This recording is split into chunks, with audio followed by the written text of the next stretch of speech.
Walking the storm with Jesus and Mary. Oh yes, we are going through the storm as a human family, the whole world.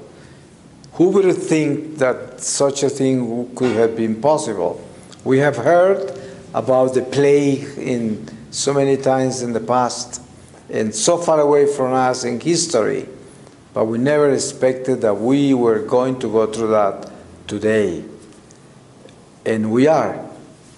And so, what do we do? It's very little we can do to stop it because it's up to God, really. You know, so many people are working on a vaccine, so many people are working on a remedy to the pandemic, to this virus, and such few results so far.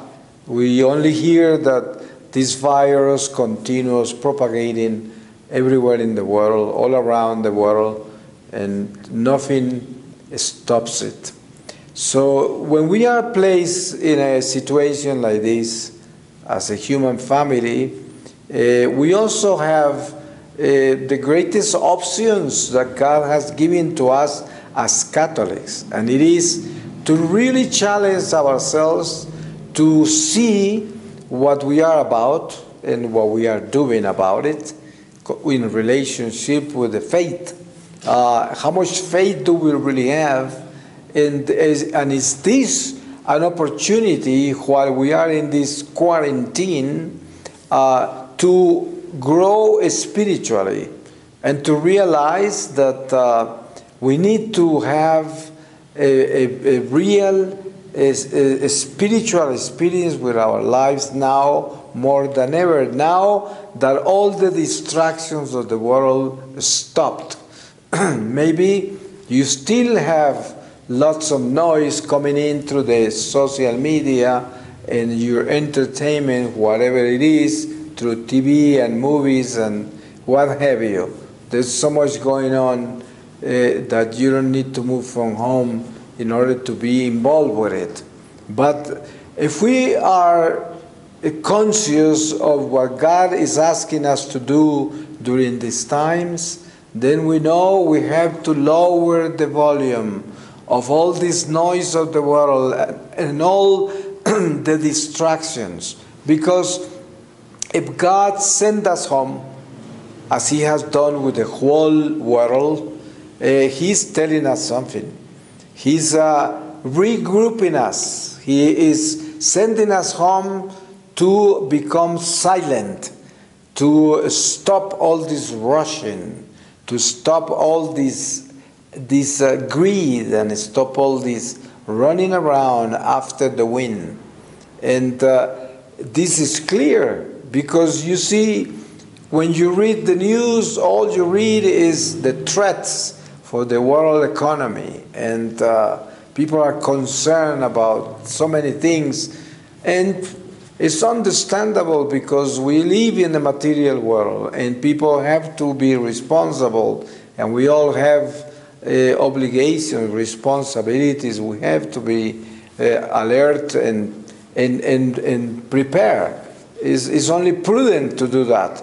But at the same time, people that don't have God, the God they have is money, is their plans, because they think life depends on them, and they are the doers of life and the makers of life, and who knows what else.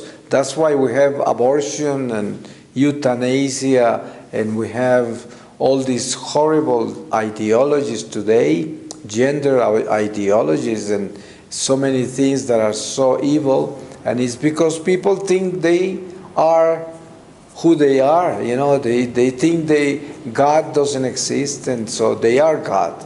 And this is a good question today. What are they thinking while they are locked up, afraid of this virus that is roaming around, and that they cannot do nothing to stop it? So we really pray that the situation we're living in today could be the opportunity for the conversion of many hearts and for the changing of the heart of many people, especially for those that are baptized and falling away from the faith. Maybe they return. Only God can change the hearts. All we can do is, like St. Paul teaches us, we plant the seed, we water it along the way, but only God can make it grow. So we have to also always be aware of that. I think that what is happening right now in the world with this pandemic is God making it grow. Making grow everything we have planted so far. Because there's nothing we can do to change this world. There's nothing we can do to save this world other than go as these messengers that we have been sent through the church to proclaim the good news of Jesus and to tell people that we believe in Him, that in our lives God has made a difference because we have hope and we have faith and joy in our hearts in spite of all the events of this world. So now we understand that God is calling us to really, really be spiritual. This is a great calling, a great opportunity for us to do this. Because you see, you can go to a lot of retreats and experience a lot of the mysteries of God in different levels according to whatever spiritual exercises you participate. But this is different because this is not something you chose. You didn't choose to come into quarantine. You were sent to quarantine. It's like mandatory. Something external happened and it locked you up. It's like you were sent home. You were sent to stay still, and everything you were doing stopped. Some people continue because they work through the internet, but those are few. And now every day, the longer this goes on, the less you can really do, and things come to a stop sometime. We hope that we get the remedy for this virus and we go back to normality. It's going to take a long time for things to get back to normal, but maybe we will one day. Maybe we will not. We don't know. Only God knows.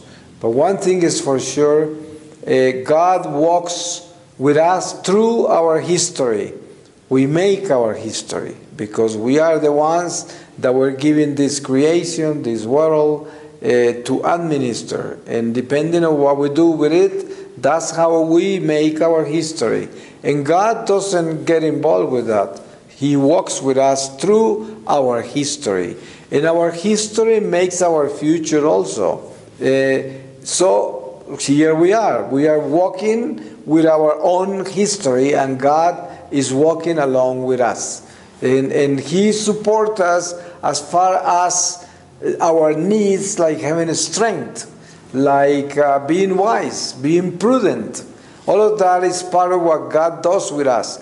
But He does not interfere in our walking through our history. He let us make our history. And this is very important to understand because it is a mystery. It is important to know that God uses our own history to teach us. He teaches us with our own walking in making our history daily, day by day. Now, what can we conclude from this reflection? We can conclude only one thing. We are in a quarantine, and no one knows how this is going to develop and how this is going to end.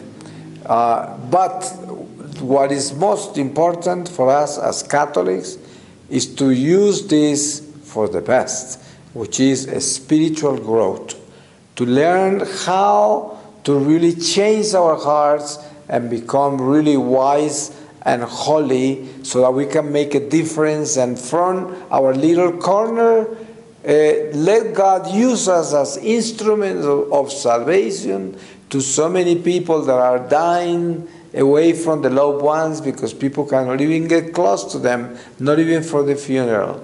So this is a very difficult time for many people. For sure, many people are dying while I'm speaking, and many people will still die in the near future. So we pray for all of them, and we ask God to use us, and to become good instruments for God, we need to be very holy.